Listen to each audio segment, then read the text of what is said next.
आगे बैठा हो, जब सामने बैठोगे तो बच्चों का असर प्रभाव सीधे पड़ता है। इधर उधर उठने से वचन छूट जाता है। कभी कहा सत्संग हमेशा सामने सामने रूबरू के सुनना चाहिए।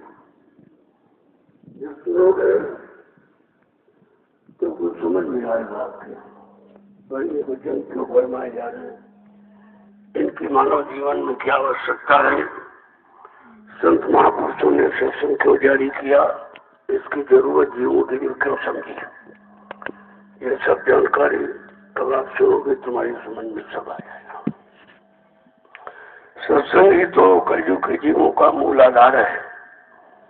सत्संग न मिलने के कारण सब भटक गए और भटक जाते हैं। हमारी आपकी भटक केवल सत्संग न सुनने के कारण है, न समझने के कारण है, न सत्संग वचनों को जीवन में उतारने के कारण है। जब सत्संग वचनों को ध्यान में रखोगे तो आपसे कोई गलत काम नहीं होगा। इसी को तो कहा गुरु के सिर पर राखिए चलिए आज्ञा मान, तादास को 3 लोग पहना।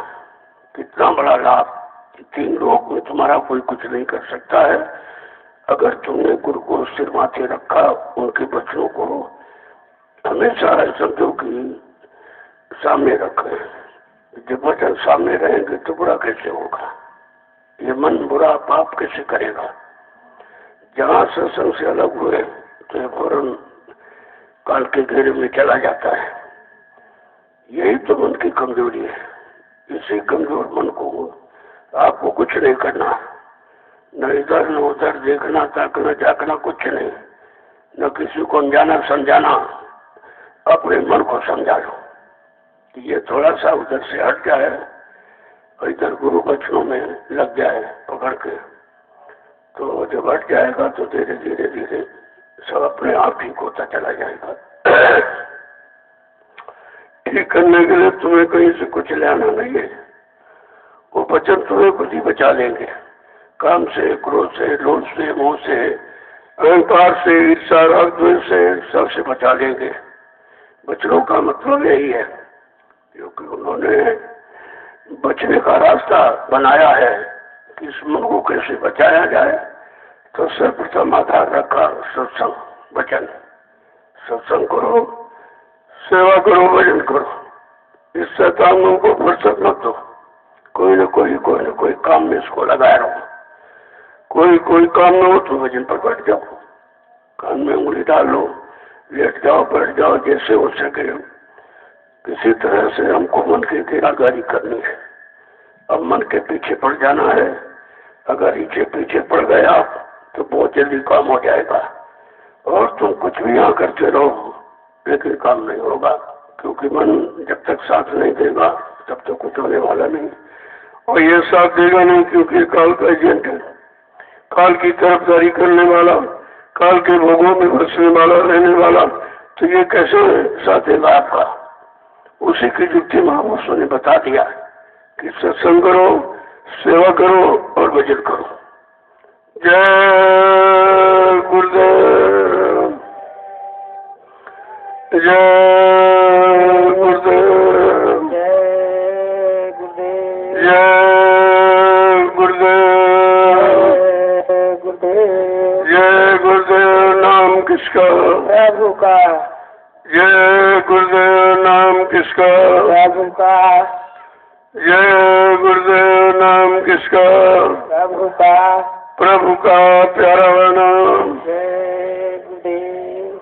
सम्राट दाता दयालु पूज्य स्वामी जी महाराज आज के इस प्रातःकालीन नैमिषारण की तपोभूमि पर लघु सत्संग में सम्मिलित होने वाले समस्त गुरु और सिख प्रेमी जनों, जब कभी अवसर मिल जाए कि सत्संग में जाने का आने का, समझ लो कोई हमारा पुण्य कर्म का भाग जगा है।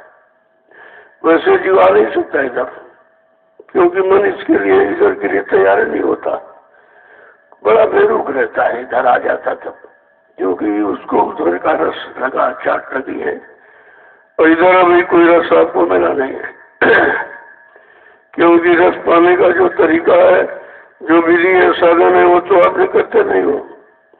आए रुके चले गए, आए चले गए, आए चले गए। अरे भाई ठहर के को देखो, जब तुम ठहरोगे तो मन ठहरेगा। तुम का मतलब शरीर से, जब शरीर को रोक के रखोगे तो मन कहाँ जाएगा? ये अकेले कुछ नहीं कर सकता है, तो बहुत बहादुर, लेकिन जब शरीर को साथ मिलेगा तभी कुछ कर सकता है। अकेले तो कुछ करने वाला है नहीं।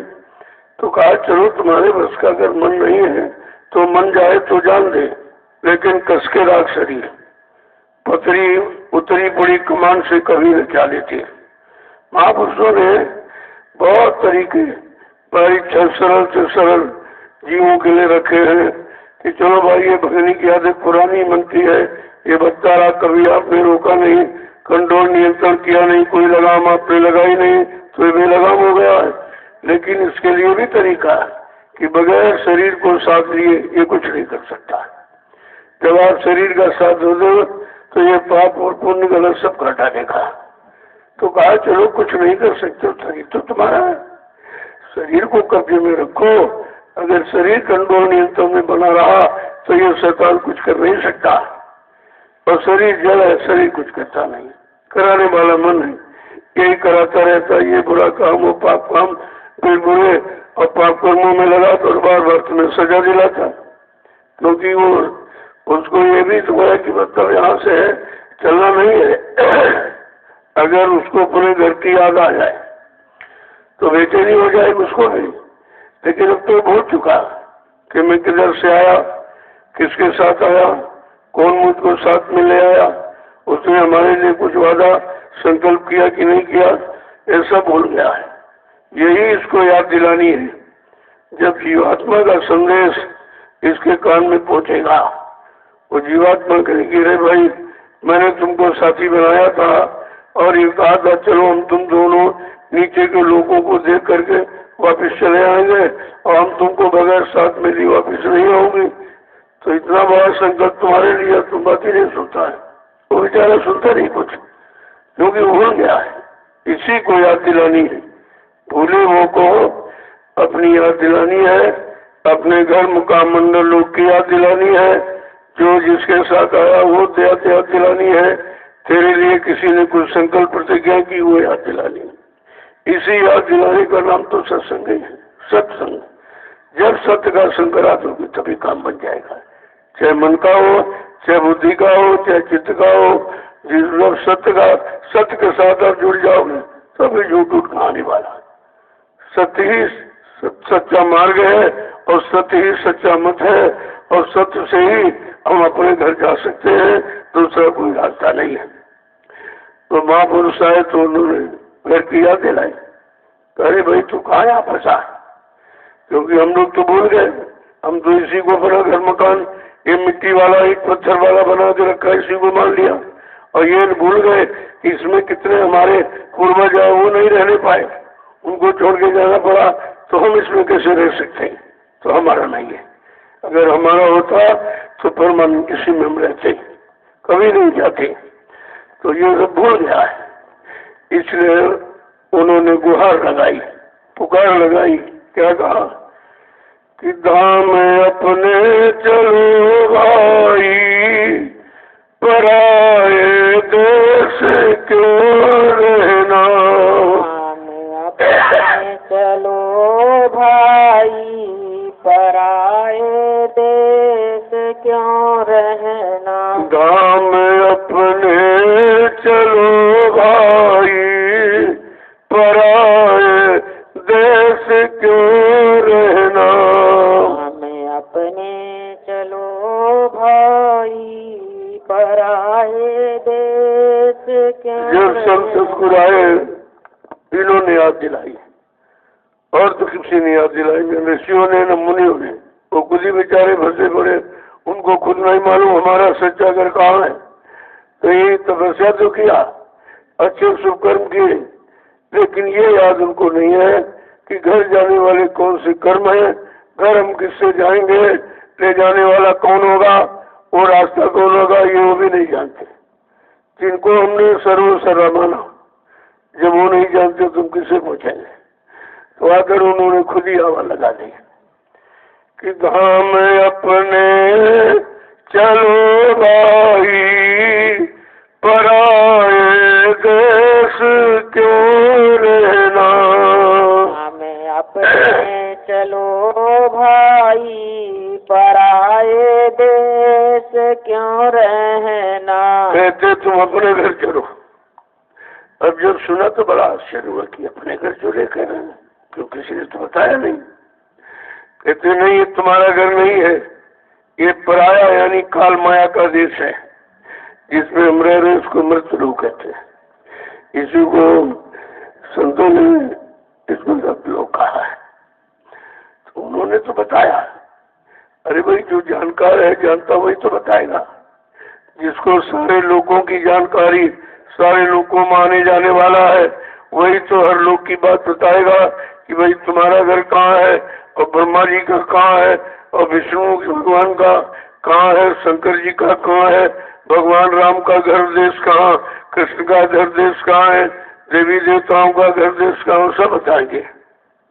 और कहे मन तुम्हारा कहाँ है, ऐ जीवात्मा तुम्हारा घर कहाँ। जब उन्होंने सबको घर की बात बताई, तब हमको अपने घर का होश आया कि जब हमारा घर नहीं है तो पराये देश में तो ज्यादा देर कोई रहने नहीं देगा। भाई किसी घर में आप चले जाओ 2-4 दिन रहोगे तो परमानेंट तो आप रहोगे नहीं, न तुमको रहने देगा। तो बात जब समझ में आए तब तो भी यही नहीं समझ पाए। हम तो इसी मिट्टी एक पत्थर माँ के मकान को संभाल के बैठे हुए, यही हमारा है, यही हमारा, ये हमारा। और ये हम भूल गए कि हमारे पहले जो इसमें आए, जब वो नहीं रह पाए तो हम कैसे रह पाएंगे। ये हमारा है नहीं। आगे क्या करें, काम अपना करो जाई, पराए काम क्यों फंसना। ना करो जाई, पराए काम में क्यों फंसना। अब अपना काम भी हमें नहीं मालूम। हम तो यही खेती, दुकान, दफ्तर, बिजली, व्यापार, मजदूरी, इसी को अपना काम समझते हैं। अगर ये तुम्हारा होता तो तुमसे बाद में छीन क्यों लिया जाता। कहने नहीं चाहिए अपने घर, तुम्हारा यहाँ नहीं, कुछ नहीं। तुम आए हो तो इसका प्रयोग कर लो, ये है नहीं तुम्हारा। ये तो तुमको किसी ने प्रयोग के लिए दिया है, और हमने प्रयोग भी नहीं किया, दुरुपयोग किया। शरीर का भी दुरुपयोग किया, मन बुद्धि चित्त का भी दुरुपयोग किया। जो सामान रुपया पैसा मिला उसको बाद दुरुपयोग किया। हम सदप्रयोग करना जानते ही नहीं। वो तो संत महापुरुष बताएंगे कि सदप्रयोग क्या है। जब सदप्रयोग करोगे तो कोई कर्म नहीं बनेगा, कोई सजा नहीं मिलेगी आपको। लेकिन हम अच्छा बुरा जानते कहाँ है। जो मन को अच्छा लगा उसी को अच्छा मान बैठे, जो बनी स्वाद जीव को अच्छा लगा उसी को अच्छा मानते। मतलब अच्छे मानने की परिभाषा नहीं मालूम। अगर अच्छे और सच्चे की परिभाषा मालूम हो जाए फिर तकलीफ किस बात की। तो क्या करें, अरे भाई तुम सब अपना काम करो। अपना क्या है, केवल तुम्हारी अपनी सिर्फ जीवात्मा है। न शरीर तुम्हारा है, न मकान दुकान जमीन तुम्हारी, न पत्नी बाल बच्चे तुम्हारी, बेटा ये कोई तुम्हारा नहीं है, लेकिन तुम्हारी सिर्फ जीवात्मा है। अब तुम अपनी जीवात्मा का काम करो। अभी तक तुमने मन का काम किया, मन ने धोखा दिया, तुम्हारा वो भी नहीं निकला। तो कहते हैं कि अरे भाई अपना काम करो, ये पराया काम क्यों करते हो। अब हम अपना पराया जानते नहीं है, क्योंकि हमको किसी ने बताया नहीं है, और संत महापुरुष आए नहीं जिनको हर काम की सच्चाई मालूम है। जब वो आए तभी तो बताएंगे, और बता रहे तो हम इतने भूले भटके हैं कि उनकी बात पर विश्वास नहीं हो रहा कि भाई क्या करें। ये कहते तुम्हारा घर नहीं है, अगर तो हम ही नहीं बनवाया, कितना पैसा लगा, कहते तुम्हारा नहीं है। तो कहते रे भाई तुम्हारा अगर होता तो तुम्हारे पहले जो तुम्हारे माँ बाप पूर्वज आए वो फिर क्यों नहीं रहे इसमें। तो कहते हाँ ये तो बात है, उनको भी नहीं रहने दिया गया, तो आगे उनको नहीं तो तुमको भी रहने नहीं दिया जाएगा। ये तो सिलसिला बना, आया चला गया, आया चला गया, आया चला गया, राह खाली कर गया, राह खाली कर गया, राह खाली कर गया। जब खाली करना है तो तुम्हारा काम है। आगे क्या करें, नाम गुरु का संभाले चल, नाम गुरु का संभाले चल, नाम गुरु का संभाले चल, नाम गुरु का संभाले चल। यही है काम गठ बंधना, यही है दाम गठ बंधना, यही है काम गठ बंधना, यही है दाम गठ बंधना। गुरु ने जो नाम दिया है इसको संभाल के रख, यही नाम असली दाम, असली धन और दौलत अमूलक है। ये कहा इसको संभाल के रख। और मतलब कहते यही है दाम गठबंधना, ये सच्चा दाम, सच्ची धन दौलत अमूलक के नाम जो गुरु देते यही है, इसी को संभाल के रख और गांठ में मजबूती से बांध ले। जो तूने बांधा है ये तेरा नहीं है, ये तेरे ही बच्चे तुझे छीन लेंगे और यहाँ से नंगा करके ले जाएंगे और जला के राख कर देंगे। ये मेरा कुछ नहीं। यहाँ आगे समझा कि क्या कहें। देखो एक ही वचन जब आप सुनोगे तब तुम्हारी समझ में आएगा कि वास्तविकता क्या है, सच्चाई क्या है। हम तो सब झूठ में फंसे रहे, हम इसी को सच्चा मान बैठे क्योंकि किसी ने बताया नहीं था। अगर बताते तो हम सब यहाँ सचेत रहते, रहकर अपना काम बना लेते, जैसे कोई किराए भाड़े पर मकान लेते हो। लेकिन ये हमेशा जानते हमारा नहीं, पता नहीं कब खाली करा देगा। पैसा भी लेता है और फिर भी तुम्हारा नहीं हो पाता। हर महीने आपसे भाड़ा देगा, लेकिन ये नहीं कहेगा कि भाड़ा तो देते लेकिन तुम्हारा नहीं है। हम कभी इसको खाली करा सकते हैं। इसी तरह से महापुरुषों ने कहा रे भाई ये तुम्हारा नहीं है, और तुम जो जो पकड़ के रखे हो, जो जो बैंक बैलेंस का आधार बनाए हो, लाकर कोई बना दिया, सोना चांदी रख दिया, रुपए पैसे के लिए बैंकों में डाल दिया, लेकिन वो तुम्हारा नहीं है। वो धन तुम्हारा नहीं है, वो तो तुमको प्रयोग के लिए मिला है और तुम प्रयोग न करने के कारण दुरुपयोग करने लगे और उसी में तुम फंस गए हो। तो कहते हैं सच्चा धन जो गुरु से मिलता है, नाम धन, जीवात्माओं के धन का दान, नाम दान, ये सच्चा, बाकी सब झूठा है। क्या कह रहे हैं कि जगत का रंग सब मैला, रंग सब मैला, जगत का रंग सब मैला, जगत का रंग सब मैला, धुलाले मान ये कहना, लाले मान ये कहना, धुलाले मान ये कहना, लाले मान ये कहना। संसार का जितना रंग है का ये सब मैला है, इसी ने तुझे गंदा किया।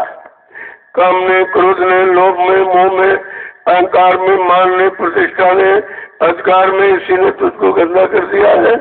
ये सच्चा रंग नहीं है। सच्चा रंग क्या है? नाम रंग, जिसको लग चढ़ गया फिर ये उतरता नहीं। एक बार अगर चढ़ गया और तुम रंग गए तो ये रंग कभी उतरता नहीं। आगे कह रहे हैं जो गंदगी तुमने चढ़ा ली कर्मों की वो उतरवा दो, उसे जल्दी से उतारो।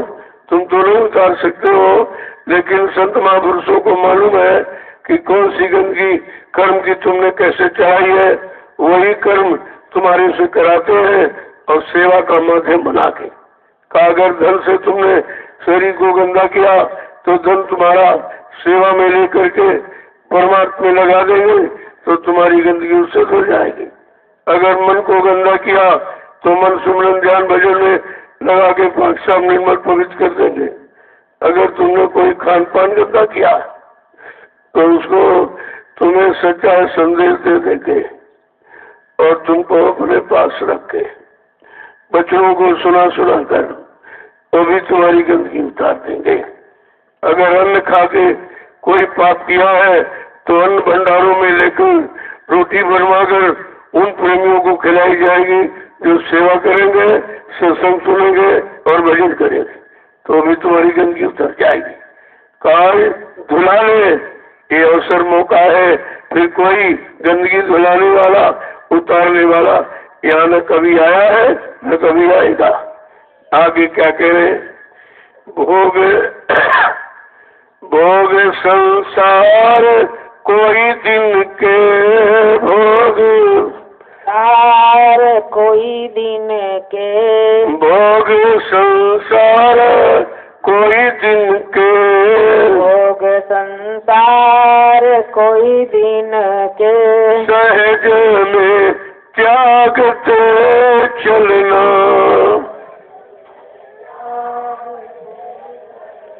सहज में त्यागते चलना, सहज में त्यागते चलना। कहते हैं संसार के भोग जिनको तुमने अपना मान रखा है ये भी कुछ दिनों के, क्योंकि बचपन में तो होश ही नहीं रहता, खेलने खाने में चला गया और आगे कुछ थोड़ा समय जवानी का आया तो उसमें फंस गए आप। सारी शक्ति जवानी की पर तुम इन्हीं भोगों में लगा दिया। कहा ये कुछ दिन के हैं और इसके बाद बुढ़ापा आ गया, फिर तुम भोग नहीं भोग सकते हो। शरीर के भोग भी आप नहीं कर पाओगे कि वो शक्ति आपके पास रहेगी नहीं। कहते कोई दिन के, अरे इन भोगों को छोड़ धीरे धीरे धीरे धीरे त्यागते त्यागते छोड़ते छोड़ते तू आगे बढ़। आगे क्या कह रहे कि शरण सतगुरु गहो दृढ़ कर, शरण सतगुरु गहो दृढ़ कर, शरण सतगुरु गहो दृढ़ कर, शरण सतगुरु गहो दृढ़ कर, करो ये काज ये पिल रहना,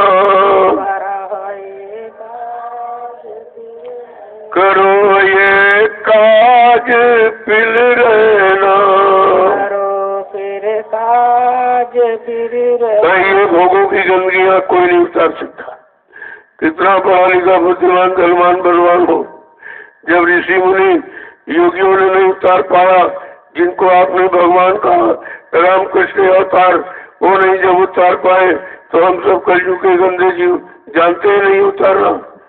हम तो उतारना नहीं जानते, चढ़ाना जानते, रोज के रोज इन्हीं भोगों में नित्य फंसना जानते, निकलना नहीं जानते। हम तो मतलब यानी निकल नहीं सकते क्योंकि निकलना मालूम नहीं है और निकलने का प्रयास भी नहीं करते क्योंकि हम तो समझते हैं सब कुछ है। उन दिन में रात दिन ये मिल जाए ये मिल जाए और ये मिल जाए ये मिल जाए और मिलाए कुछ नहीं, तुम्हें मिट्टी में मिल गए, क्या मिला तुमको?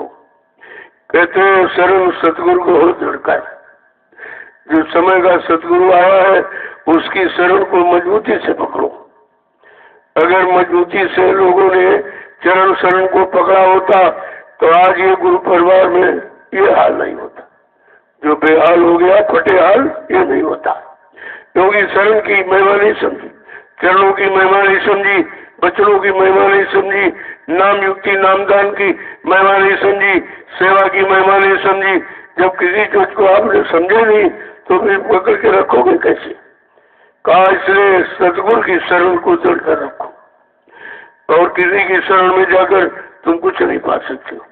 वो अपनी शरण में लगाकर इन्हीं भोगों में लिपटा लेगा, फंसा देगा, फिर तुम आप निकल नहीं पाओगे। आगे क्या करें? करो ये काज फिर लेना, इतना हिल मिल कर इतना मजबूती से चरण शरण को बच्चों को पकड़ लो, यही काम आपको करना है, इसी काम से तुम्हारा ये सब काम हो जाएगा। आगे क्या कह रहे? सूरत मन धाम ये अब घट में,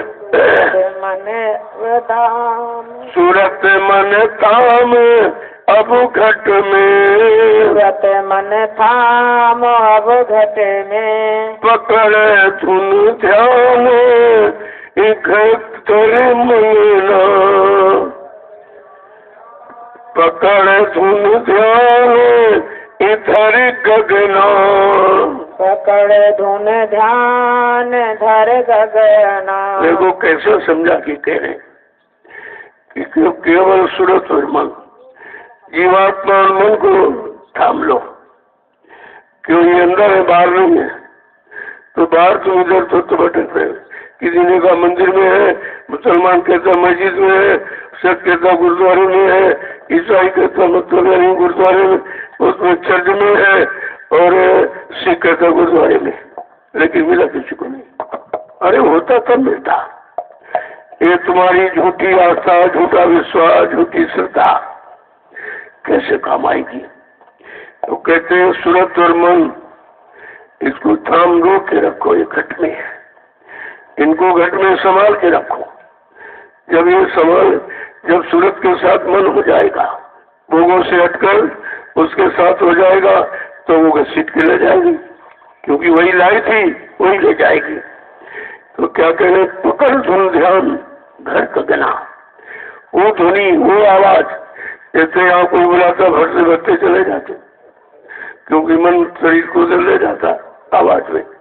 इसी तरह जो उधर की आवाज आ रही जीवात्मा मन के लिए, इसी आवाज को ब्रह्मवाणी, आकाशवाणी, ईश्वरवाणी, अनैतवाणी, शब्दवाणी कहा। मुसलमान फकीरों ने कलमा और आयत कहा है। ये निरंतर 24 घंटे ये मनुष्य रूपी मंदिर में है, जिस वाणी मंदिर में मस्जिद में हो रही है। लेकिन आवाज को सुनेगा कौन?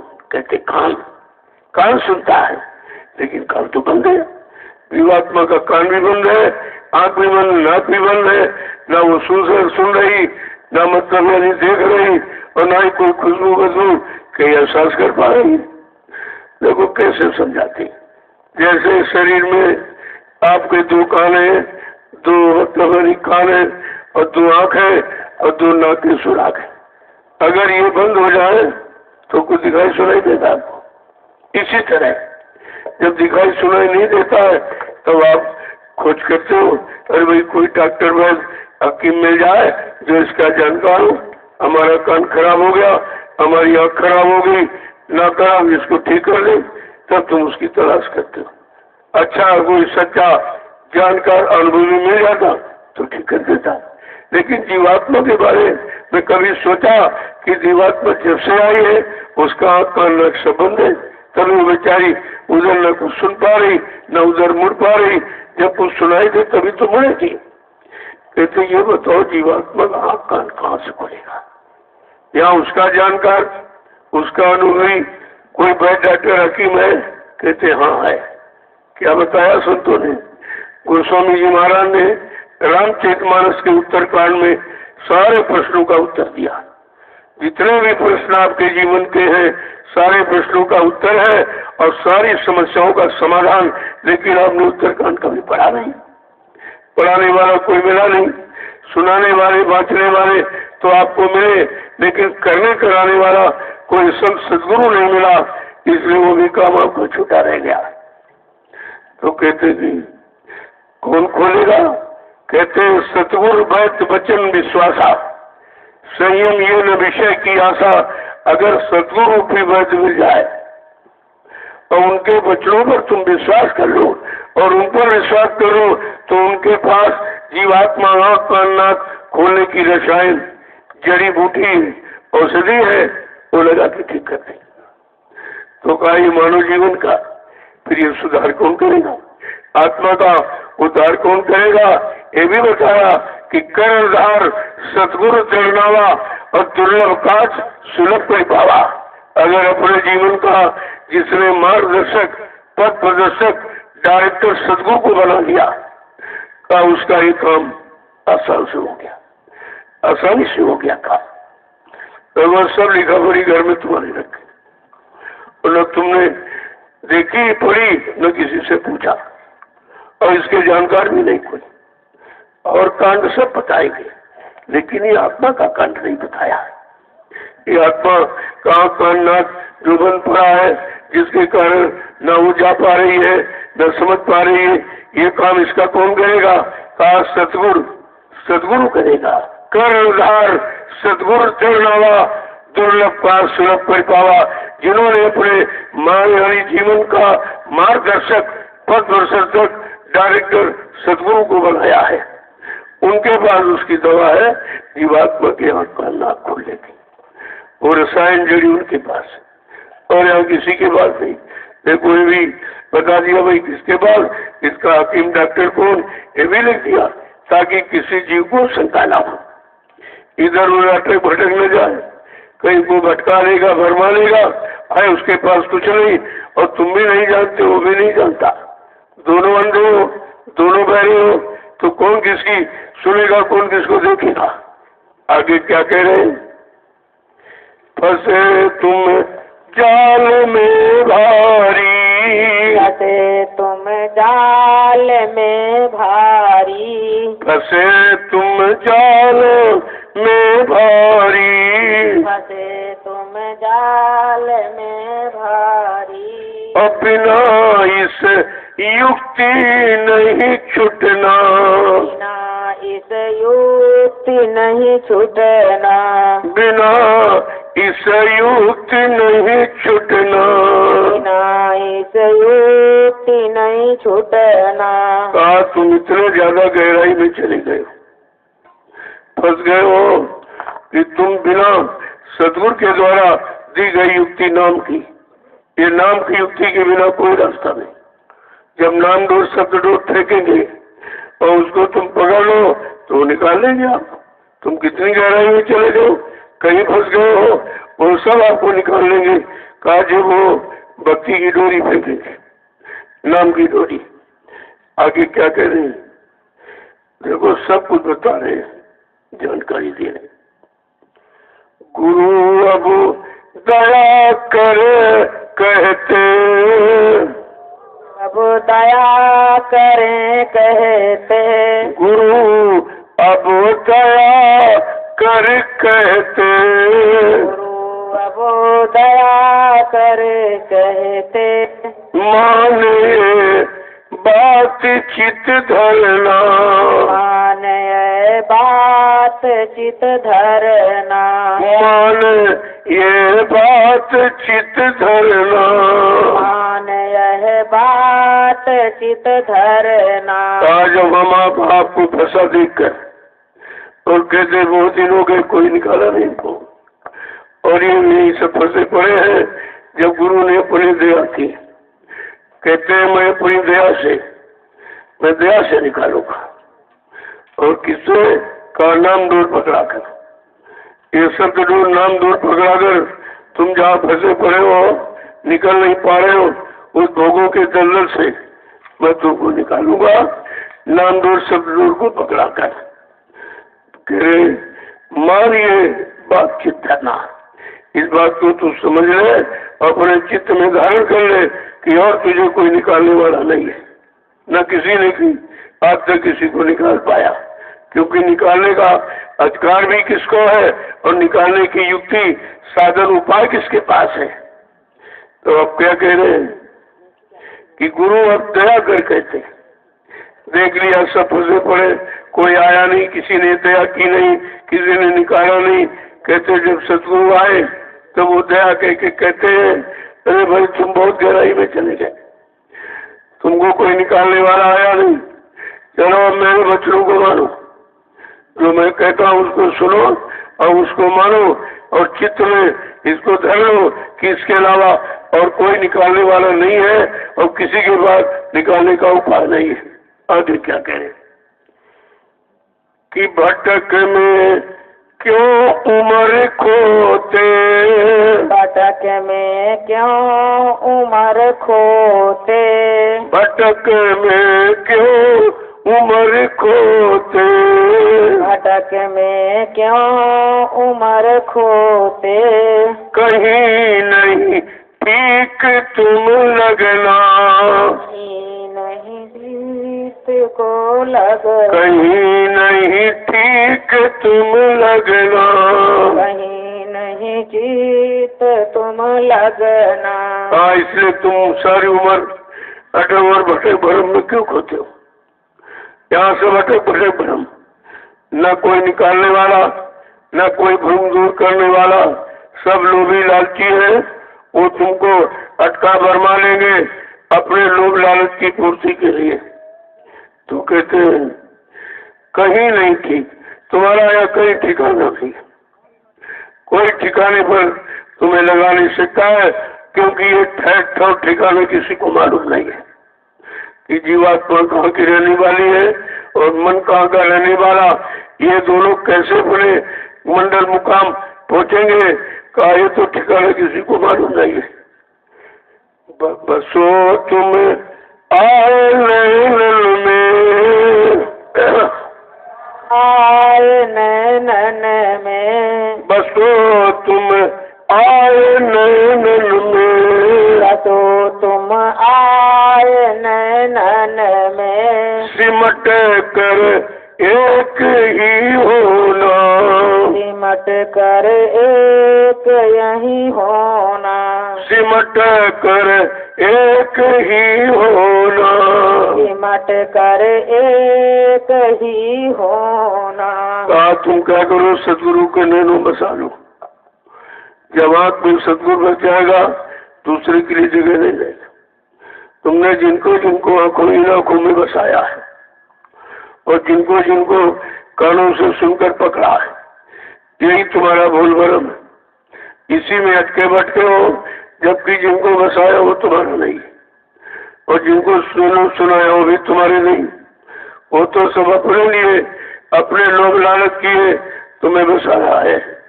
कहा इसलिए तुम गुरु को नैनों में बसा लो। जब तुम्हारे आंखें बच जाएंगे तो दूसरे के लिए जगह नहीं रहेगी, फिर उन्हीं को निरंतर देखो। तभी क्या ध्यान मूलम गुरु मूर्तिम, पूजा मूलम गुरु पदम, मंत्र मूलम गुरु वाक्यम, मोक्ष मूलम गुरु कृपा।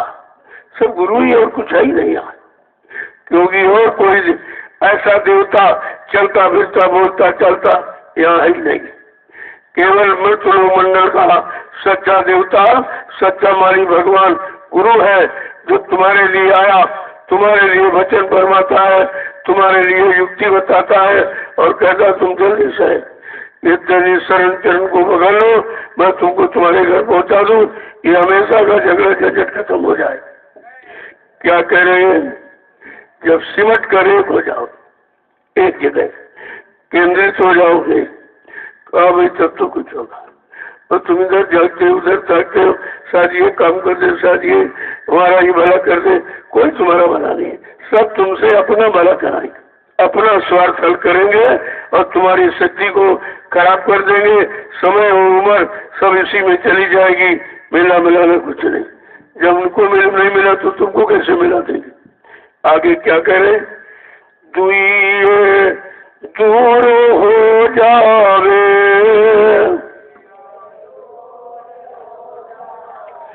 दुइये दूर हो जावे, दुइये दूर हो जावे, दृष्टि को जोत में धरना, दृष्टि को जोत में रखना, दृष्टि को जोत में धरना, दृष्टि को जोत में रखना। देखो एक एक शब्द ऐसा बताते हैं जो अन्य तो कहीं कोई बताता नहीं।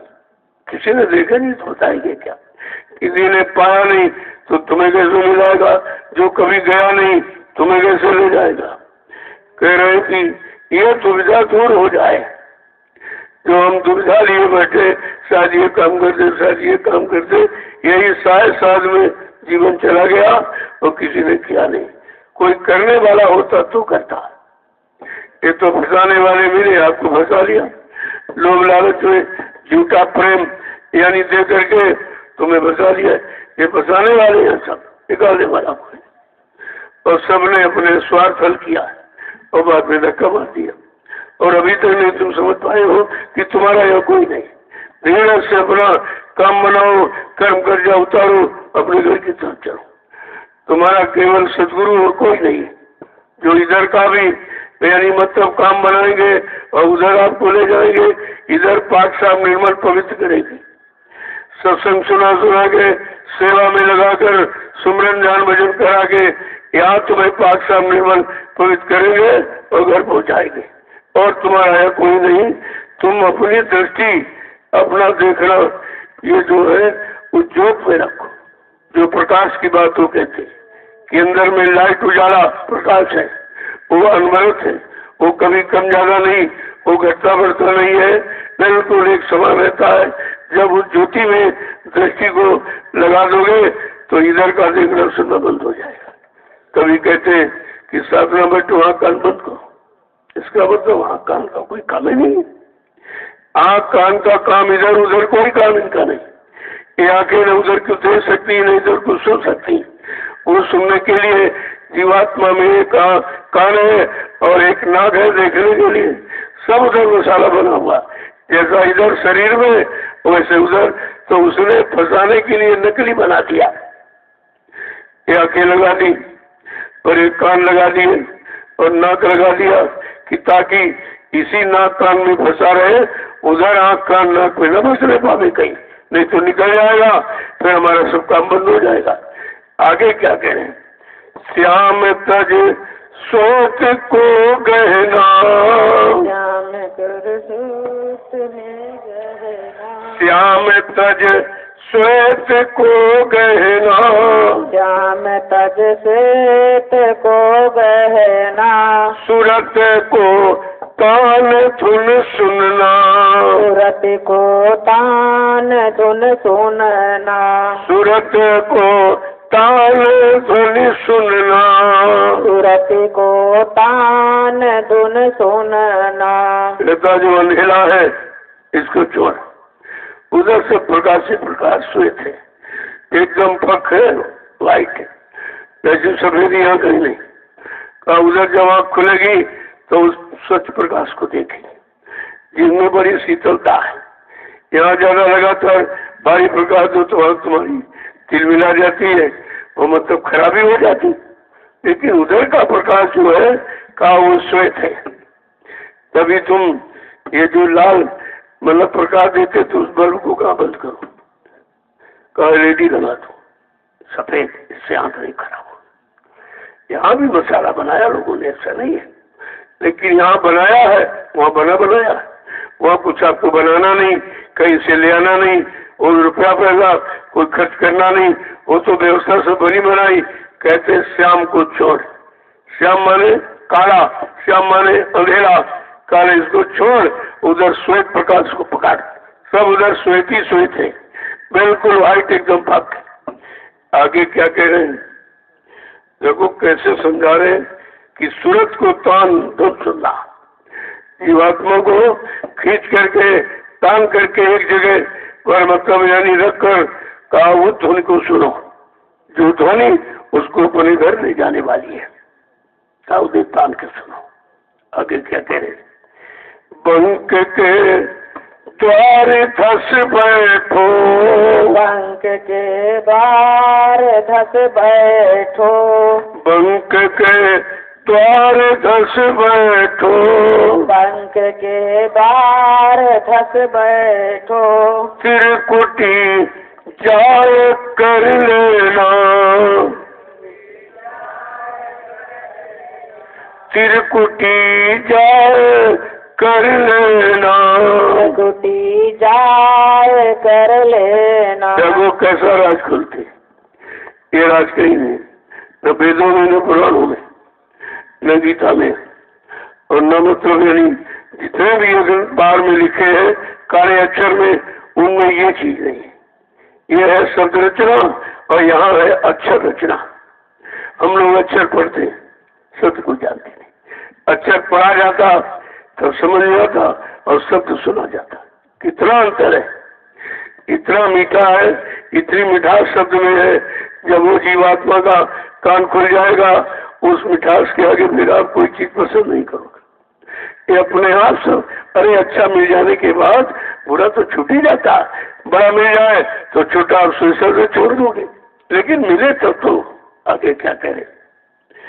ऐसे कहते हैं कि मतलब यानी ये बंगलाल है, ये बंगलाल के ऊपर जब चलोगे तो कहते कि बंक के द्वार घुस बैठो, बंगलाल आज दरवाजे से निकलो और वहां पर बैठकर जब आंखें देखोगे और त्रुटि जाए कर लेना, और त्रिपुटी धाम पर जब मन पहुंच जाएगा बड़ा खुश होगा कि मैं अपने घर आ गया, मैं अपने घर आ गया। आगे क्या कह रहे कि सुन चढ़, एक एक चीज को कैसे समझा रहे कि सुन चढ़ दो दसो भाई, सुन चढ़ जा दसो भाई, सुन चढ़ जा दसो भाई, सूरत से मान सरन्याना, सूरत से सूरत से मान सरन्याना, सूरत से मान सरनाना। अब आगे बढ़ने की मंजिलों को बता रहे। बंदनाल के बाद आके चुप्पी, उसके बाद कहते सुन है। जब सुन में चढ़ जाओगे तो वहाँ मानसरोवर है, उसी मानसरोवर में जीवात्मा स्नान करेगी, स्नान करके जो भी कूड़ा कचरा मैल गंदगी सब उतार देगी। आगे क्या कहे, महासुन चौक उजियारा, महासुन चौक उजियारा, महासुन चौक अंधियारा, महासुन चौक अंधियारा, यहाँ से जा गुफा फसना, यहाँ से जा गुफा फसना, यहाँ से जा गुफा फसना, यहाँ से जा गुफा फसना। आगे महासुन चौक है, वहाँ भी अंधकार है। अभी वो स्रोत नहीं मिला जिसका वर्णन किया है, वो भी आगे है। कहा महासुन चौक अंधियारा, वहां से भी आपको यहाँ भी अंधकार, यहाँ नहीं रुकना है। कहा वहां से फिर गुफा में चले गए, गौर गुफा। जब वो गौर गुफा में जाकर के बस गए, रुक गए, तो आगे क्या करें कि लोक चौथे चलो तज के, लोक चौथे चलो तज के, लोक चौथे चलो सज के, लोक चौथे चलो तज के, यहीं का जाओ ये धुन बीना, यहीं गा जाओ धुन बीना, कहो वहाँ जाए ये धुन बीना, कहो वहाँ जाए धुन बीना। आज जब चौथे मुकाम पर पहुंचे तो कहते क्या है, जब वहाँ पहुंचे वहां से अब तुम सजावट, जब कहीं जाना होता तो लोग सजावट अपने को सजाते, कपड़े पहनने को सामान दिया तभी तो चलेंगे। कहा वहां से चौथे लोग से सजावट अपने सच्चे घर जाने की शुरू हो जाती है। कहते कि फिर कहो जाए धुन बीना है, फिर वहां पर बीन बांसुरी, चौथे में जो आवाज बीन बांसुरी की, कहा वो तुमको सुनाई देगी। और आगे क्या कह रहे हैं कि अलख और अगम के पारा, अलख और अगम के पारा, अलख और अगम के पारा, अलख और अगम के पारा, अजब एक महल दिखलाना, अजब एक महल दिखलाना, अजब एक महल दिखलाना, अजब एक महल दिखलाना। कैसे अलग और अगम के पार वो नामी धाम है, वो अजब निराला एक महल है। वही लोग अपना सच्चा लोग है, वही की जीवात्मा रहने वाली है। वहीं पहुंचाने के लिए ये सारी मंजिलों का ज्ञान कराते हैं कि देखो वहाँ ये है, वहाँ ये बाजा बजता है, वहाँ ऐसा प्रकाश है, लेकिन तुमको वहाँ रहना नहीं है, बसना नहीं है, पकड़ना नहीं है, ठहरना नहीं है, फंसना नहीं, वो तुम्हारा नहीं है। उसके आगे अलग, फिर उसके आगे अगम, अलग अगम के पार कला अनामी धाम अजब एक, एक निराला, एक अनोखा, जो किसी लोक मंडल में नहीं है, ऐसी बात तो तेरा घर है। और वो तेरे घर पर वो दिखाई देगा। जब ये उसको दिखलाई दिया तो कहते यहाँ सतगुरु से फिर मिलना, वहाँ सतगुरु से फिर मिलना, यहाँ सतगुरु से जा मिलना, यहाँ सतगुरु से जा मिलना, हुआ अब आज मन मगना, हुआ मन आज मन मंगना, हुआ मन आज यह मगना, हुआ मन आज यह मंगना। वहाँ पर सतगुरु बैठे, सबका सच्चा मालिक अनामी महाप्रभु वहीं पर बैठा हुआ। जब उसको देखा तो बड़ा प्रसन्न, बड़ी प्रसन्नता हुई। मालिक मिलने के बाद ही तो प्रसन्नता होती है। का वहाँ सतगुरु अपना मतलब अनामी महाप्रभु वहीं पर बैठे। जब उनका दर्शन किया, वो मिले तो बड़ी प्रसन्नता हुई, बड़ा खुश हुआ कि चलो हमको ठौर ठिकाने पर लाके छोड़ दिया है। देखो इतना काम करना, अब कैसे कैसे हम लोग फंसे, वो भी सारा आपको वर्णन मिला। कैसे निकलेंगे वो भी बता रहे, कहाँ पहुँचना है, कहाँ टिकना है, कहाँ रुकना है, कहाँ बसना है, ये सब जानकारी देते हैं। इसी जानकारी का नाम है सत्य संग, जो सच्चे रास्ते पर लाके खड़ा कर दे। सच्चाई आयनानी आपको दे दे और झूठ छल कपट को हटा दे, और यही सच्चे रास्ते पर चलकर सब जीवात्माएं सतलोक को पहुंचेंगे। और कोई रास्ता नहीं है, कोई तरीका नहीं है, कोई उपाय नहीं है, मतलब यानी कोई विधि नहीं है कि और किसी विधि को करके तुम वहां पहुंचोगे। ये सब रास्ता बता दी। सारी अटक और भटक कैसे खत्म होती। जय गुरुदेव, जय गुरुदेव, जय गुरुदेव, जय गुरुदेव, जय गुरुदेव, जय गुरुदेव। जय गुरुदेव नाम किसका? प्रभु का। जय गुरुदेव नाम किसका? प्रभु का। प्रभु का प्यारा नाम। जय गुरुदेव। करो जब इतनी चुस्ती फुर्ती होनी चाहिए कि तुम अपने घर को पहुंच पाएंगे।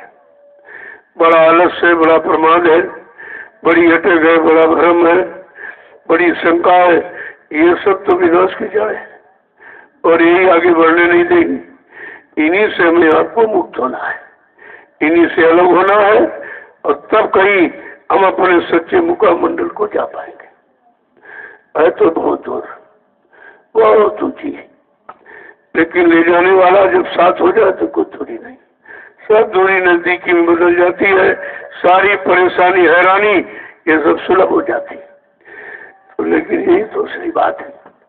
कहते शरण सतगुरु पकड़ दृढ़ कर का, जब सतगुरु की शरण को दृढ़ता मजबूती साथ पकड़ गए, जो सारे लोक मंडल मुकामों के जानकार तो वो मिल जाएंगे। उनका विश्वास कर लोगे, उनके बच्चों पर इक्ति पर विश्वास कर लोगे तो ये काम स्वरूप पहुंचा देंगे। फिर तुमको क्या करना? यही बात लोगों की समझ में नहीं आई। 45 करोड़ को शरण दी गई चरणों में, उनको मतलब यानी भक्ति करने के लिए यानी समझ दिया गया, लेकिन कोई रुका ही नहीं, कोई ठहरा नहीं। किसी ने ऐसा मालूम पड़ता, किसी ने मालिक को जाना माना पहचाना नहीं, तो भूल भुलैया में सब भटक गए बेचारे। सब अलग गए, कोई टिकाई नहीं, टिका तो कोई नहीं। और अभी टिकने के लिए भी कहाँ तैयार है। अभी अपना जोर लगा रहा, अपनी मन बुद्धि चित्त को लगाता रहता है। जब कहे भाई तुम्हारी मन बुद्धि चित्त इधर तो कुछ काम कर सकती, वो भी काम नहीं, इधर फंस सकती। ये फंसने को तो हम काम ही समझते हैं। ये भोग का रोग है, इसी रोग को हमने आपने पकड़ा और पाला है। इस रोग से निकलना बड़ा मुश्किल है। कैसे निकाला जाए? का रोग निकलेगा नाम योग से, भोग खत्म होंगे नाम योग से। जब नाम योग की साधना करोगे तो भोग खत्म हो जाएंगे, तो रोग चले जाएंगे, सारी बीमारी, काम को लोभ अहंकार की, ईर्ष्या राग द्वेष की, ऐसे तो खत्म होगी। सरल सतगुरु पकड़ कर और नाम को गठ बंधना, नाम को पकड़ गांठ में बांध लो और सतगुरु की शरण पकड़ लो, बस काम हो गया। दो रास्ते उपाय है, सतगुरु की शरण और उनके द्वारा मिला हुआ नाम, यही काम करें। जय गुरुदेव, जय गुरुदेव, जय गुरुदेव, जय गुरुदेव। जय गुरुदेव। नाम किसका? प्रभु का। जय गुरुदेव। नाम किसका? प्रभु का। प्रभु का प्यारा लोग जय गुरुदेव, जोर से बोले, जय गुरुदेव, सब मिल बोले, जय गुरुदेव, बोलना होगा, जय गुरुदेव, अभी से बोलो, जय गुरुदेव, दर्द हरेंगे, जय गुरुदेव, सब कष्ट मिटेंगे, जय गुरुदेव, सुख शांति भी देंगे, जय गुरुदेव, सबके दाता, जय गुरुदेव, सबके मालिक, जय गुरुदेव, प्रेम से बोले, जय गुरुदेव। ये नाम नहीं इंसान का, ये नाम है प्रभु का, ये काम नहीं इंसान का, ये काम है प्रभु का। देखो इस काम से हम सब कलयुग के जीवों का काम होगा। ये कलयुग का जगाया जय गुरुदेव नाम प्रभु का, अन्य युगों के जगाए नाम से संसार, शरीर, समाज, परिवारों का काम हुआ। लेकिन सतगुरु दयाल ने जो जय गुरुदेव नाम प्रभु का जगाया, उससे संसार, परिवार, समाज का तो काम होगा ही, लेकिन साथ साथ में जीवात्मा का उद्धार होगा। ये दोनों काम होंगे। इसलिए नाम को तभी कहते नाम को गठ बंधना, नाम को समाने क्या काम हो जाएगा। हम नाम की महिमा नहीं समझते, नाम की कीमत नहीं समझते कि नाम अमूलक है। कहते इसका कोई यहाँ मूल्य नहीं चुका सकता, और यह जीवात्माओं के धन का दान है। ये जीवात्माओं के दान है, किसी के लिए नहीं। और कोई शरीर के लिए मतलब यानी कोई भोगों के लिए नहीं, तो ये जीवात्मा के लिए वो भी दान दिया, उसके बदले आपसे कोई कीमत नहीं चुकाई, क्योंकि नामदान की कोई कीमत है नहीं, वो तो अमूलक है। जो अमूलक उसकी कौन कीमत लगाएगा या कौन कीमत अदा कर सकता। तो इससे समझ में आता है कि हम गुरु के कितने बड़े कर्जी हैं, कितने बड़े ऋणी हैं। अभी नाम का कर्जा उतार नहीं पाए और बीच में ये कलंक और लगा दिया, कहाँ मर के चले गए, कभी नहीं आएंगे।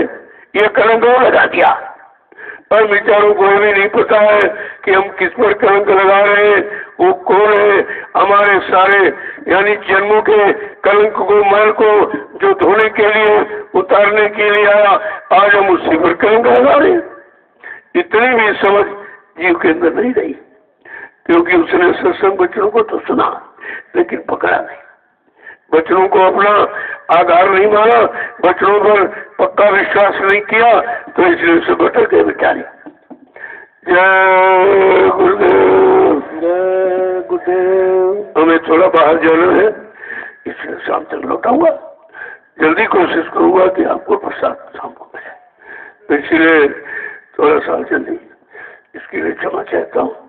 जय गुरुदेव, जय गुरुदेव, जय गुरुदेव, जय गुरुदेव। अब आप चलिए अपनी बड़ी सेवा। ये जिम्मेदार लोग यहाँ हैं, ये भजना चौरसिया जौनपुर और जय साहब अयोध्या, ये जिम्मेदार है। ये आपको काम बताएंगे कि कहाँ कहाँ सेवा होनी है, कैसी होनी है, आप इसको बराबर करिए। एक बात का ध्यान रखो, रात की चौकीदारी वो भजन से बढ़ के, इससे बढ़ के कोई सेवा नहीं है। वो आप चौकसी से करो, वो तुम्हारा वो सतगुरु धाम का मुख्य द्वार है, तो तुम मुख्य द्वार की महिमा नहीं समझ पाए। जिसका उद्घाटन हुआ सारा हिंदुस्तान चकित हो गया, ये क्या है। आप वहाँ की चौकीदारी पक्की रखो। वहाँ पर जो ये बनाने वाले हैं और सब लोग अभी ये पुआल उठाइए और से वहाँ एक झोपड़ी बना दो, जो तिरपाल लगा उसको झोपड़ी के ऊपर डाल दो, और ये जितने गाने बजाने वाले लोग, तुम्हारी ड्यूटी वही है। दिन रात आप वहीं रहोगे। अभी तुम्हारी झोपड़ी बनी जा रही है, आप वहीं बनाइए, क्योंकि सबसे बड़ी देख रेख और सबसे बड़ी सेवा सतगुरु धाम के मुख्य द्वार की है। तुम मुख्य द्वार की महिमा नहीं समझ पाए, कितना पावन पवित्र है।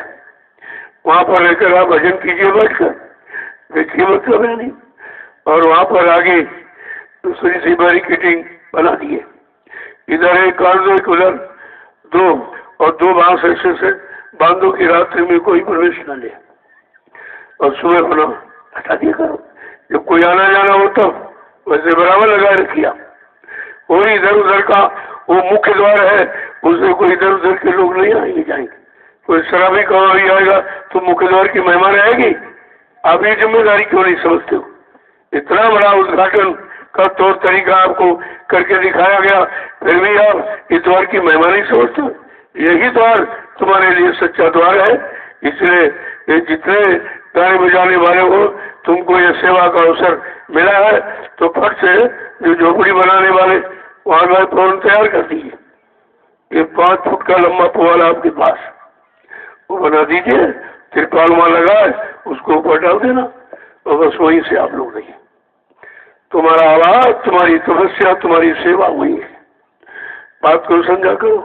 सबसे महत्वपूर्ण द्वार है, उसी द्वार से जब लोग प्रवेश कर जाएंगे तो आश्रम की महिमा दोनों में खत्म हो जाएगी। कितनी बड़ी जिम्मेदारी आप बात ही नहीं समझते।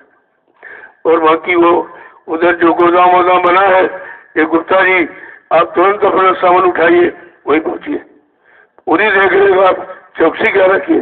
तुम्हें नहीं मालूम कि सारे हिंदुस्तान की नजर तुम्हारे पर इस समय है।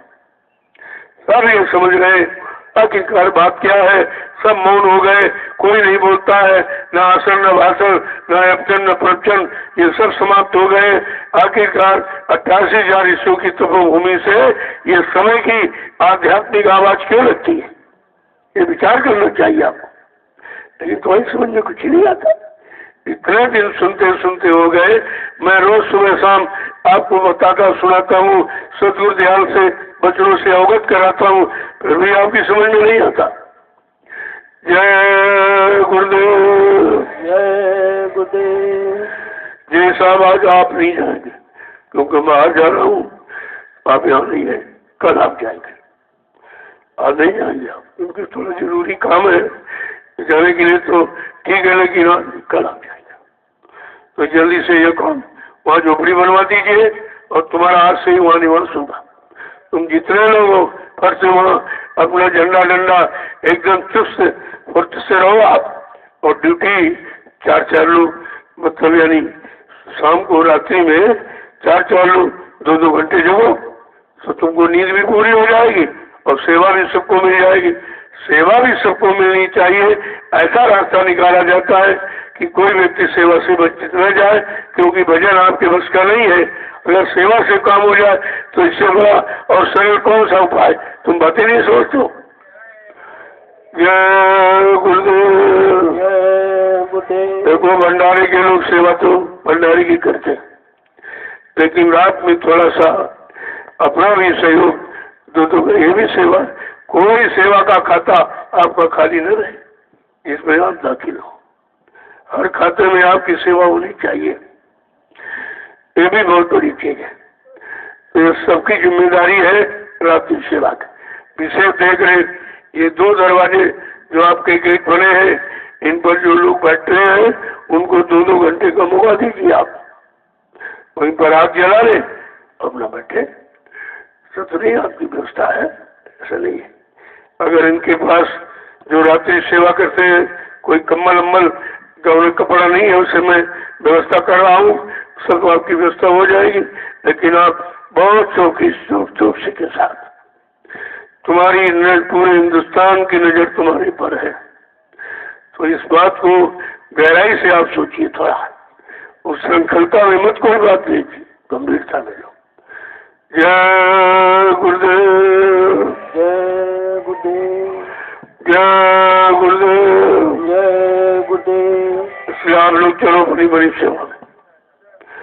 और जो उस गेट पर रहेंगे उनका भोजन नाश्ता वहीं पर भिजवाओ, तुमको वहां से हटना नहीं है। बात को समझ लो पहले, क्यों कहा जा रहा। कोई स्थिति परिस्थिति ऐसी खराब बनने वाली है, इसलिए आपको सचेत किया जा रहा कि रात्रि की सेवा बहुत ही चुस्त के साथ रखिए आप। जितने लोग हो सबकी जिम्मेदारी। अरे भाई 10 बजे तो अमूमन आप देखते हो, इसके बाद 1-1 घंटे का करो, जब ज्यादा लोग आ जाए तो 1-1 घंटे सेवा करो, लेकिन सेवा में हिस्सा सबका होना चाहिए। ये लड़कियां हैं, ये स्कूटिया के गेट पर ये रात्रि में सेवा यहाँ कर सकती, बाहर नहीं। आश्रम के बाहर कोई लड़की निकल के नहीं जाएगी, आश्रम के बाहर तुम्हारी कोई सेवा नहीं, वो भी आश्रम कुटी में। इधर आप रहिए, इधर आप सेवा करिए, आपको मना नहीं है तो 2-2 घंटे अपना आपस में बात लो कि भाई 2 घंटे कितने लोग बैठेंगे, 2 घंटे कौन बैठेगा। इस तरह से ये सब चयन आप कर लीजिए कि आपके लिए अच्छा रहेगा और सबको सेवा का मौका मिल जाए। तो इन बच्चियों को तो ये बाहर नहीं निकलेंगे। 10 बजे के बाद कोई लड़की बाहर नहीं जाएगी। अगर कोई लैट्रिन बाथरूम के लिए जाना है तो 1-2 को साथ में। स्थिति अच्छी नहीं है, स्थिति बढ़िया नहीं है। तुम अच्छे हो लेकिन समाज अच्छा नहीं है, इसलिए अपने को ऐसे दूसरे समाज से बचा के रखना है। यही तो आपकी जिम्मेदारी है। जय गुरुदेव, जय गुरुदेव, जय गुरुदेव, जय गुरुदेव। आश्रम में कोई भी प्रवेश लेता है फौरन उसका आई कार्ड मानो कि अपना आधार कार्ड दिखाइए, तुम कहाँ के रहने वाले, क्यों आए हो, क्या तुम्हारा यहाँ काम। हाँ, तुम्हारा काम क्या है। कोई सेवा तुम करते नहीं हो, भजन करते नहीं हो। जब मैं शाम को दर्शन आपका इसीलिए करता हूँ कि कौन कौन लाइन में आया है, इसमें कोई दूसरा अनभिज्ञ व्यक्ति तो नहीं आ गया। अरे कई एक रानी तीर से कई निशाने, केवल दर्शन की बात नहीं है और भी सब देखा जाता। तुम्हारा सारा सामान वहीं पड़ा हुआ, जिम्मेदारी तुम्हारा। तुम दिन में भी कोई नहीं रहता, रात में शाम हुई मैं उधर से इधर आया, सब इधर चले आए, वहाँ कोई नहीं रहता। यही आपकी जिम्मेदारी। कितना आपका सामान पड़ा हुआ, उस सामान की देख रेख करना, ये तो असली तो जिम्मेदारी है। जब सामान नहीं रहेगा तो सेवा आप कैसे करो। तमाम तगाड़ी तस्वीर वहाँ पड़े और पड़े तो चले जाते हैं। अरे तुम ईमानदार, सब ईमानदार थोड़ी है।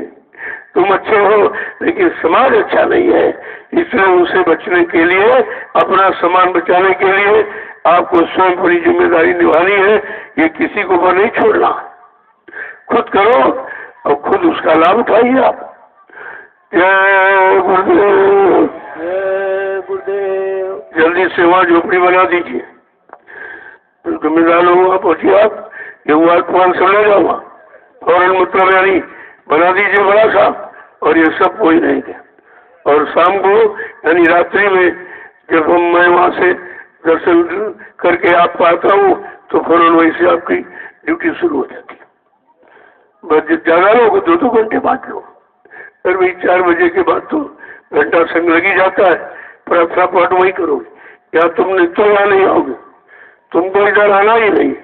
इतनी सख्त चौकसी उस गेट पर आपको रखनी। वो मुख्य द्वार है, मुख्य द्वार का मतलब आप नहीं समझ पाए, वही मुख्य और कोई मुख्य नहीं। इसलिए उस द्वार पर रहना और उसकी जिम्मेदारी निभाना, ये तुम्हारा सच्चा कर्म और धर्म है। तो इसलिए जल्दी वहाँ पहुंचो तो बड़ी बना तैयार करो, तैयार हो जाएगी, तुमको वहीं रहना। ये जितने गाने बजाने वाले हो तुम वहीं पर गाना गाइए, वहाँ सुनाइए, अच्छा रहेगा, रखवाली भी रहेगी, तुम्हारा मनोरंजन भी हो जाएगा और तुम प्रार्थना पाठ उसी बहाने अपने सदगुरु को सुना लोगे। तो सब तो काम तुम्हारा होना। इनका नाश्ता सुबह का, दोपहर शाम को भोजन वही, कोई अंदर नहीं प्रवेश लोगे आप। वही लोग सत्संग भी वही से सुनोगे। यहाँ तुमको आश्रम में आने नहीं, वही तुम्हारा आश्रम है, वही तुम्हारा स्थान है और वहीं पर आपको चौकसी के साथ रहना है। जय गुरुदेव, जय गुरुदेव। इसीलिए मैं गेट वालों से कहता हूँ जल्दी से उसमें दरवाजे लगा दीजिए, फौरन उसको ताला बंद रखो, दिन में भी और रात्रि में। मेन गोयल गेट जब खुलेगा जब मैं निकलूंगा, बाकी छोटे छोटे गेट है, कोई जरूरी है पहले नाम पता पूछिए आप, वहीं पर इंक्वायरी दफ्तर बन जाएगा।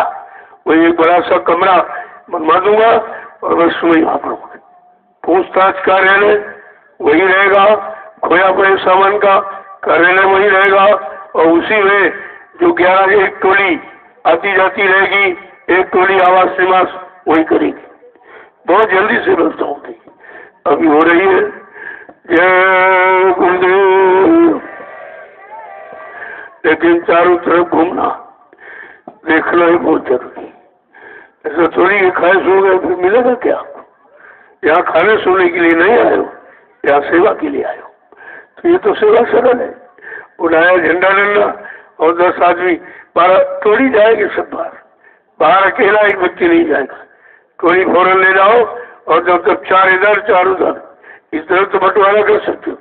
पूरी निगरानी रखो आप आश्रम की। मैं बार बार इसको दोहराता हूँ कि तुम्हारे ऊपर इस पूरे हिंदुस्तान की नजर है, सब देख रहे हैं। वहां व्यवस्था क्यों बनी? सब बिगड़ गया, सारा विश्व बिगड़ गया, सब परेशानी में मुसीबतों में चले गए और यहाँ एकदम सुरक्षा है। तो बात तो कोई जरूर है, वो बात तुम मन बुद्धि चित्त थोड़ी समझ सकते हो। जब तक भजन नहीं करेगा, सत्संग नहीं सुनेगा, सेवा नहीं करेगा, सद्गुरु दया नहीं मिलेगी, तो आपकी समझ में कुछ नहीं आएगा। देखोगे लेकिन समझ नहीं पाओगे, सुनोगे और समझ नहीं पाओगे। समझ तो उसके द्वारा आएगी। जय गुरुदेव। अब आप चलिए सेवा में, चलो मैं शाम को मिलूंगा, कोशिश करूंगा जल्दी आ जाऊं, थोड़ा जरूरी काम है, जाऊंगा लौटूंगा आपको, लेकिन आप अपनी सेवा में न करो, बराबर। शाम को प्रसाद दूंगा, आपका दर्शन करूंगा। चलिए आप लोग चलो सेवा, तुरंत पहुंचिए। आप यहाँ कोई दिखाई नहीं देगा, यहाँ कोई भीड़ भाड़ नहीं, मैं अभी निकलूंगा यहाँ से। जय गुरुदेव। जय गुरुदेव। चलो आप सेवा करो, अच्छा रहेगा। मौका मिल गया है, इस समय कहाँ मिलेगा? अभी आपने देखी दिवाली में भीड़ हो गई, 2 दिन सेवा बंद हो गई। सेवा तो थोड़े लोगों में हो पाती है, ज्यादा बाबा मरी उजान, ज्यादा लोगों में तो कुछ नहीं हो पाता है। और आप कितनी भाग्यशाली हो कि रोज ही सेवा है, कुछ ना कुछ सेवा तो रोज रहेगी। वो आपका जिसमें सत्संग स्थल था, वो खेत उसको आप लेने से कर दीजिए, बराबर।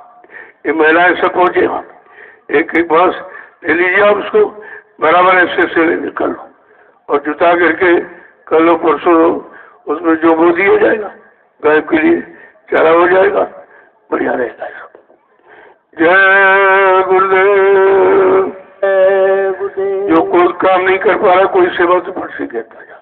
अरे बैठे बैठे तो कुछ तो आपका हाथ पैर चलेगा, वहाँ चलेगा तो सफाई होगी, कर्म कर्जे उतरेंगे।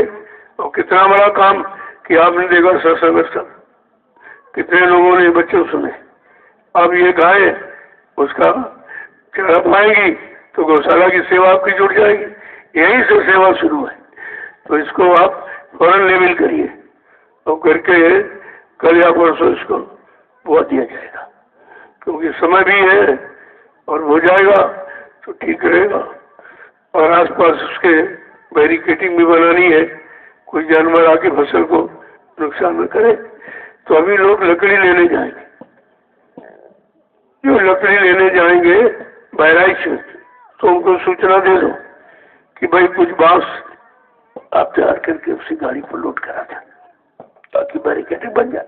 अगर यहाँ क्षेत्र में तलाश करो बांस कहीं मिलता तो खरीद लो, फौरन बैरिकेटिंग इसको बना दो, ये वो जो जरूरी है। इसको बो दीजिए आप, जितना बीज पर्याप्त बो दीजिए, बाकी उधर आप अपना बाथासरूम जाने के लिए महिलाएं वगैरह इनको कोई जगह नहीं है, उधर थोड़ा बना दीजिए, घेर लीजिए, तो उधर अपना ये भी काम होता रहेगा, उधर साइड पे किनारे। और जितना वो बीज उतना बो दीजिए आप, उतने में थोड़ा उधर छोड़ दीजिए आप, तो आने जाने का रास्ता भी रहेगा। और मतलब जिनको बाथरूम वगैरह जाना है तो फट से वहां पर थोड़ा घेर दीजिए, उनकी व्यवस्था अलग कर दीजिए आप। मर्यादा का ध्यान रखिए, बहुत मर्यादा है तो सब कुछ। मर्यादा नाश्ते आपत्ति विपत्ति खड़ी हो जाएंगी। ये मर्यादा ही खत्म देश में समाज परिवारों में हुई है, तभी है सब मुसीबतें और दिक्कतें आगे खड़ी हो गई आपके सामने। जय गुरुदेव, जय गुरुदेव। तो ये झोपड़ी बनाने वाले पहले तो आप पहुंचिया, ये झोपड़ी तुरंत आप थोड़ी मोटी बनाना, सर्दी है, और ऊपर वहां तिरपाल जो लगा है उसको बदल देना पट से, तो बना दीजिए, बना दीजिए वहां। और ये तुम लोग जितने गाने बजाने वाले, तुम आश्रम के अंदर नहीं आओगे, वही रहोगे, तुम्हारा वही स्थान है, सिमरन ध्यान भजन वही करना है, सत्संग वही से सुनना है, और सेवा ये है कि देखभाल, देखभाल की सेवा आपकी, हर चीज की। सामान पड़ा है ये भी चाहिए जिम्मेदारी, कोई तसला है, कोई फावड़ा इधर उधर न होने पावे, और कोई सामान, क्योंकि वहाँ अभी सेवा चलेगी, बैरिकेडिंग जैसे, मतलब यानी जैसे सेटिंग लग जाएगी और मतलब यानी लोग अपना वो जाल वाल बिछा देंगे और जल्दी से उसको आप तैयार करा दीजिए, तैयार करा दो। फिर कुछ और काम उधर कानपुर आश्रम में है, वहाँ आपको ले चलूँगा, वहाँ भी काम हो जाए कुछ, क्योंकि आश्रम के लिए जो खेत लिया गया उसमें बाउंड्री होनी, तो अभी आपको ले चलूँगा, थोड़ा वो भी बना देख लो कि वो सब वो बना, ये सब अपना ही है, ऐसा नहीं कोई दूसरा है, वो भी अपना है।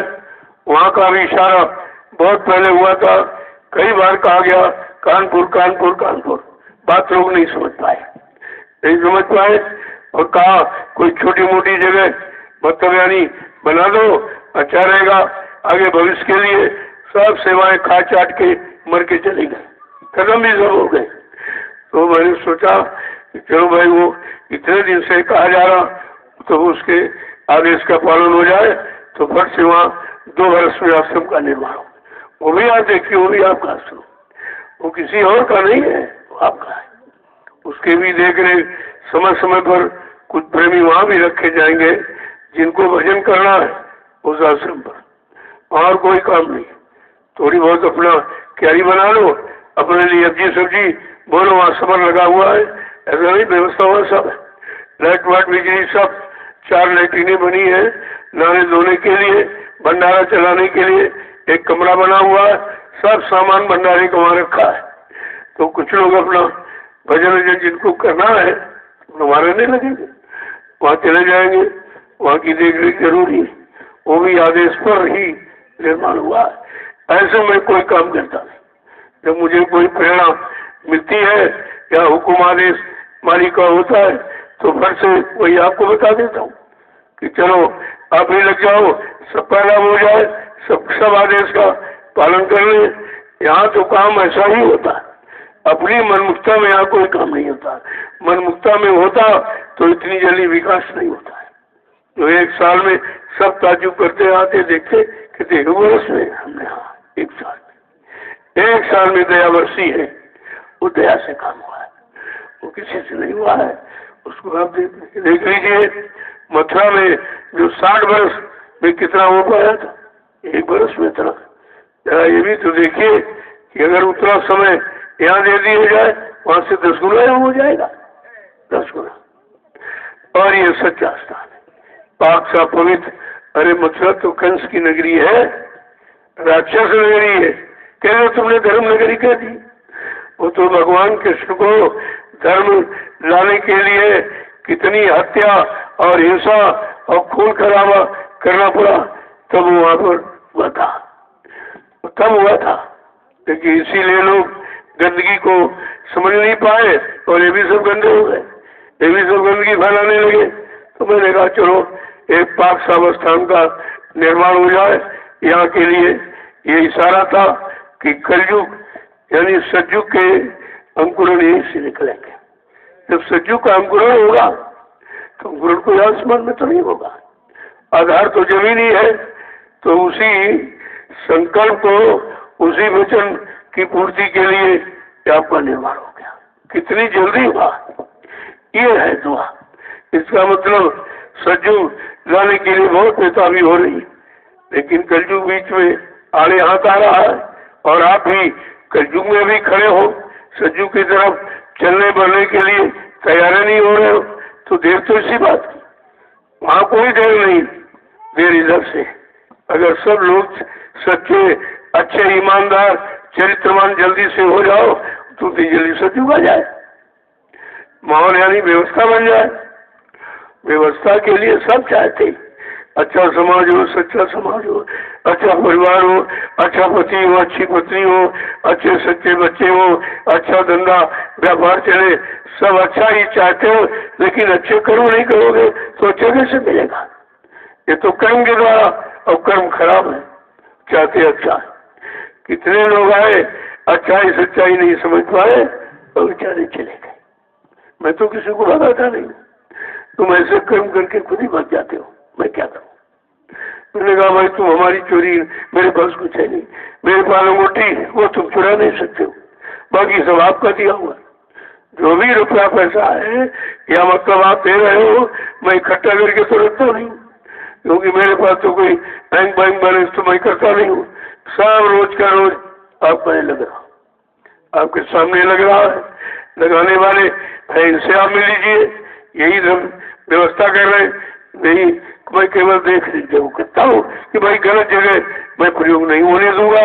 आप अगर ये समझते हो नहीं नहीं हम व्यवस्था बना के ऐसा कर देंगे, हम तुरंत वही तुम्हारा रास्ते बंद कर देंगे और रास्ते हम काट देंगे, तुमको उधर तुमको भी खराब नहीं होने देंगे, तुम्हारा मन भी खराब न हो, इसलिए उधर से काट दिया जाता है कि आप पैसे से लेकर खराब ही हो सकते हो। और ये धन कितना खराब है, मेरे पास कोई अच्छा धन खुशी से नहीं, बहुत कम लोग खुशी से, वही 1-2 रुपए देने वाले बेचारे गरीब लोग वो खुशी में देते, बाकी किसी का भूत उतर गया वो आ गया देने, शादी ब्याह हो गया वो आ गया, बच्चा नहीं होता था 10-10, 15-15, 14 वर्ष बाद लोगों को बच्चा मिला है, ये भी यानी क्षण की महिमा समझ गए, वो लोग दे जाते। बीमारी खत्म हुई वो भी दे जाते, और कोई काम बन गया तो भी तो पैसा तो ये है।